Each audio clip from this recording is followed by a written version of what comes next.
The purpose of the Adobe Connect desktop application is to give you faster access to your meetings and your recordings. And so what we're going to do here is take a look at how we can use it to manage meetings. When you double-click it, it logs into your Connect server, and your account information is what's going to appear here. So I'm just going to make the window a little bit larger so I can see everything that I need to over here on the side.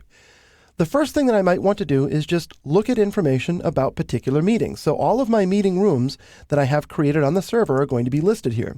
And you need to understand, this 30-day trial is something that I've been working with for a very short amount of time. It doesn't take long for you to have tens or even sometimes hundreds of meetings in your account. And this is why this tool is so great, because you can very quickly get to them without having to go into the portal and start searching around. Once you've identified a meeting that you want to work with, for example, Tim's first meeting, you can actually make changes to it. Now, I can't change the URL, which is what's listed here. That's going to be permanent. But I can change the meeting name, and that's what's going to appear at the top of the meeting when people join it. So maybe instead of Tim's first meeting, I'm just going to take the weird first out of there, and then we'll update that. And now on the server, the name is Tim's meeting. And so if I were to go into the portal, I would see that. I can change the start and duration, which again, I really don't use because my meetings are permanent and I use them over and over again. But I can also start working on participants, and this is something that's really valuable. So down here in the contacts list, I'm going to click on search, and I'm looking for a particular contact. So we'll go ahead and type Pat, and there's Pat Edwards. So I can grab Pat Edwards and drag Pat Edwards so that Pat is now going to be a user in this meeting. So if I scroll down here in the meeting list, you can see that right now this meeting is set up to allow anyone in it. Right here in the Connect desktop portal, I can set it so that only registered users can enter the room. We'll save that change. And then I can go ahead and add specific registered users to the list of people who are invited in the room. In fact, I can even right-click or control-click on the Macintosh, a name, and set the role. So if I want Pat to come into this room as a host or a presenter, I can set that right here from the Connect desktop application. This is very, very handy because these are the kinds of things that I need to do to meetings frequently, and the desktop application makes them faster. Now, there are two more things that I like about the meetings aspect of the Connect desktop application. First off, I can start to create groups of contacts right here. So I'm going to add a new group, and we'll call it Sales. I'll click on search, and actually, I'm not even going to need to search because I have a small list here. I'm going to grab Pat and drag Pat over the sales list.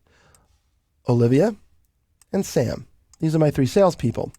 These three people are now in my sales list, and if I want the sales team to be a part of my meeting, I can grab this and drag it up over the top of the meeting's name and let go, and you'll see that those people have been added to the sales list.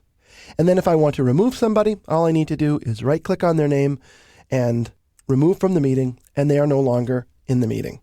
So the Connect desktop's main function is to allow you to avoid having to go in through the portal, click 15 or 16 times to accomplish something that the Connect desktop gives you the ability to do right here in your little Air application. And so for this reason, I like it. Now, there's one more thing about this that's helpful, and that is that under the favorites, I can establish a couple of different favorites among all of my meetings.